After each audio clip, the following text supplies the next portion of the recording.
Hi, my name is James Carter, and welcome to Football Stories, the channel where we go beyond the goals, beyond the trophies, and get into the real story, the money, the lifestyle, the rises, the falls, and everything in between. And today we're talking about a man who, at his absolute peak, was not just the best footballer in the world, he was the most entertaining human being on a football pitch. We're talking about Ronaldinho, the man with the biggest smile in football, the man who made the Camp Nou give a standing ovation to an opposing player, the man who won a World Cup, a Ballon d'Or, a Champions League, and then ended up in a Paraguayan prison. Yes, we are going there today. So sit back, because this is the full story of Ronaldinho, from the favelas of Porto Alegre to the biggest stadiums in the world, from earning $10 million a season at Barcelona, to having his passport seized by Brazilian authorities over unpaid debts. Let's get into it. Ronaldo Jesus Moreira, that's his full name, was born on the 21st of March, 1980, in Porto Alegre in the south of Brazil. He grew up in the Vila Nova neighbourhood, which was rough, not in a glamorous rags to riches film kind of way. Actually rough. His father, João, died of a heart attack when Ronaldinho was just 8 years old. 8 years old. No father. Very little money. His mother, Miguelina, known to everyone as Donna Miguelina, worked to keep the family together, but football was always there. And Ronaldinho was always different.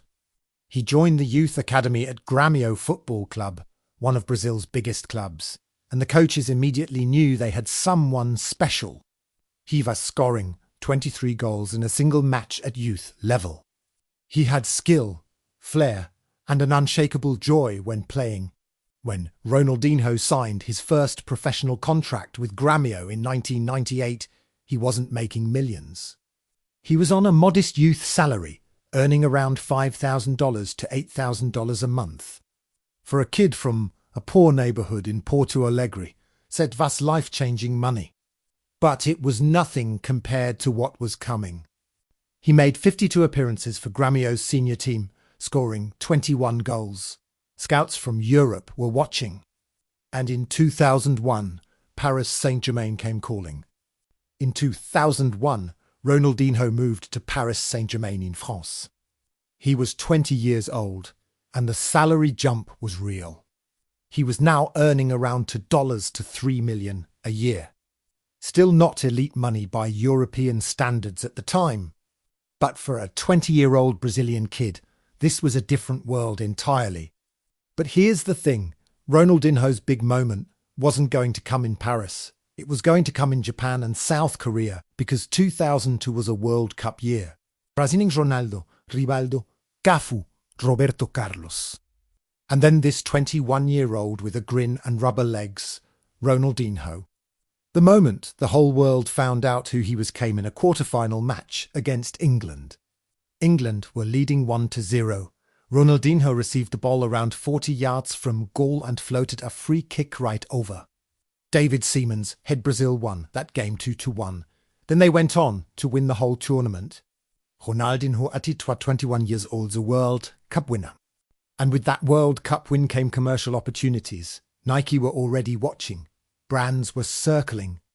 But his biggest payday was still ahead. In the summer of 2003, everything changed. Barcelona paid Paris Saint-Germain a transfer fee of £25 million. Roughly $32 million, to bring Ronaldinho to the Camp Nou. And his wages. He went from roughly $3 million a year at PSG to earning approximately $10 million per season at Barcelona. That's nearly a 4 times increase in salary in one transfer. But here's the real kicker.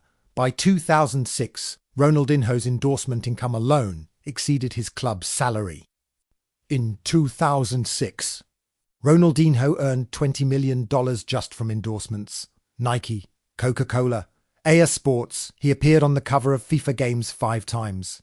His face was everywhere. Total 2006 earnings, approximately $26 million in a single year. In 2006 money, that's comfortably over $40 million in today's terms. And on the pitch, he was just on a different level to everyone else. In 2004-05, Barcelona won La Liga, their first title in 6 years. Ronaldinho was the engine. In 2005-06, they won La Liga again and the Champions League. He had won everything. 2005 Ballon d'Or, FIFA World Player of the Year in 2004 and 2005. He was untouchable. And then Barcelona offered him a contract extension worth £85 million over 9 years. Think about that. £85 million. They were desperate to keep him. He turned it down. Looking back, that might have been the moment where things started to go slightly sideways in 2008. Ronaldinho left Barcelona. And here's an interesting bit of football trivia for you. Manchester City offered him wages of £200,000 per week. That's over £10 million a year. He said no. Instead, he joined AC Milan for a fee of around £18 million, on a salary of approximately £5.1 million a year plus bonus. The years at Milan weren't bad. He won Serie A with them in 2010-11. But the absolute electric, terrifying best-in-the-world Ronaldinho that Barcelona fans had known, that was fading. There were reports of a lifestyle that wasn't exactly professional. Late nights, parties. Ronaldinho loved living.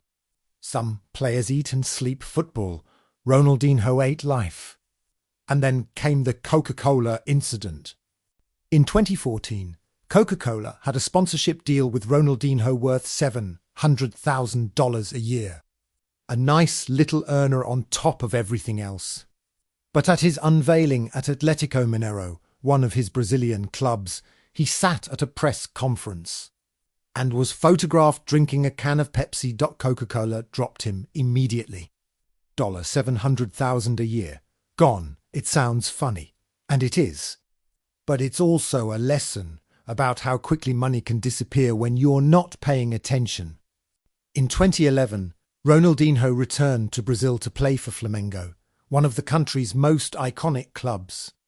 But this is where the financial story gets complicated.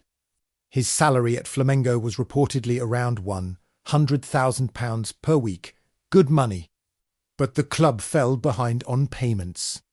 Ronaldinho claimed they owed him millions in unpaid wages and bonuses.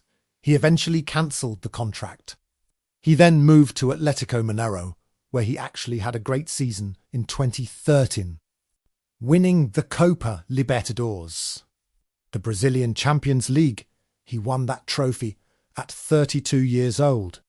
Still brilliant, but behind the scenes, the money was becoming an issue. Reports started emerging that Ronaldinho's Brazilian bank accounts were showing very low balances. For someone who had earned tens of millions of dollars, that was alarming. He had 6 properties across the world: Barcelona, Lake Como in Italy, Florida, Greece, Brazil. He had a private jet, an Embraer Phenom 100. His car collection included a Lamborghini Aventador, a Bugatti Veyron, a Ferrari 458, a Porsche Carrera S, and an Audi R8. That's a lot of money going out every month. And when you stop playing at the very top level, when the big club wages and the premium endorsements start drying up, the math stops working.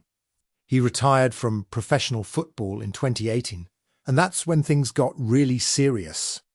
All right, this is the part of the story that stopped the whole world. March 4th, 2020, Ronaldinho lands in Paraguay. He's there for a charity event promoting his autobiography and doing work in support of disadvantaged children. A good cause, a normal trip. But here's the thing: Ronaldinho's Brazilian passport had previously been seized by Brazilian authorities due to unpaid debts and environmental fines. He had it returned to him in 2019, but when he arrived in Paraguay, he was found to be in possession of a Paraguayan passport. Then, on March 6, 2020, 2 days after landing, police raided the hotel and arrested Ronaldinho and his brother Roberto. The irony is that Brazilians don't even need a passport to enter Paraguay. He didn't need to use one at all. Ronaldinho claimed he had no idea the passports were fake, that they were handed to him as an honorary gift by a local businessman. And here's the bit that will make your jaw drop. Only Ronaldinho. After 32 days in prison, lawyers posted bail of $1.6 million. He was then placed under house arrest in a luxury hotel in Asunción for a further 4 months, while the investigation continued. In August 2020, 5 months after his initial arrest, Ronaldinho was released and allowed to return to Brazil. He pleaded guilty to the passport charge, paid a fine of $90,000, and walked away without a permanent criminal record. His brother Roberto, however, was fined $110,000 and banned from leaving Brazil for 2 years. So where is Ronaldinho now?